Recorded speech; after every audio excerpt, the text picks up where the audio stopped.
Hello，大家好，歡迎收睇禪修療癒1分鐘，我係宇峰。今集想講嘅就係乜嘢係任運呢？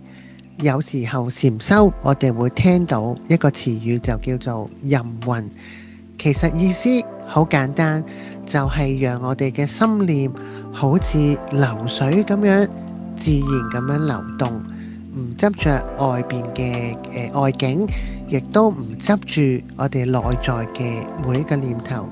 佢又唔係放任，亦都唔係強求，而係喺當下一個好自然嘅流動嚟嘅。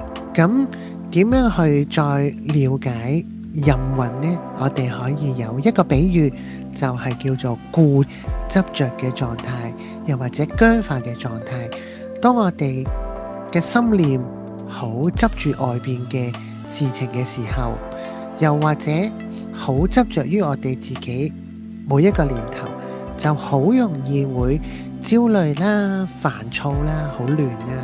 其實係一種叫做消耗緊內心能量嘅一個狀，就會好攰呀。任運嘅狀態就好似流水自然流動，專注喺當下，甚至進入一個我哋喺心理學叫做心流嘅狀態啦。咁我都曾經經歷過一次，就係打籃球，突然間覺得哇，點解所有人都喐得好慢啊？然後見到進攻嘅路線啦，甚至每射出每一個籃球，你都知道佢個軌跡啦，同埋會肯定佢入唔入咁樣嘅，係一個完全無我嘅狀態啦，又或者係身心合一嘅一個狀態。咁點樣去檢視自己嘅狀態係喺執着啊，定係讓心去任運嘅一個狀態呢？我哋可以問下自己，就係我而家嘅注意力有冇俾外境牽引住，又或者我有冇執着某一個念頭唔放呢？咁呢一個就係禪修嘅精髓，就係 awareness， 去覺知我哋內在嘅一個狀態啦。咁有三部曲啦，第一，我哋有冇俾外境牽引？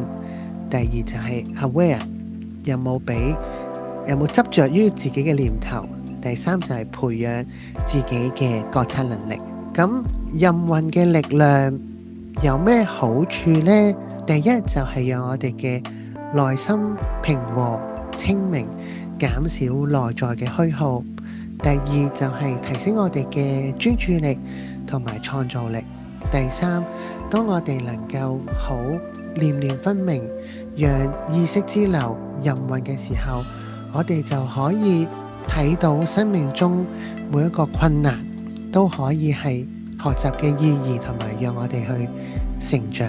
所以最後一個 message 想同大家分享就係讓我哋去發展呢一個任運嘅心啦，讓我哋嘅心好純粹咁樣去呈現，我哋就能夠更加認識到自己，讓生命好似水咁樣流動，迎接每一個當下嘅美好。喺任運入邊，我哋會發現到真正嘅自由同埋力量。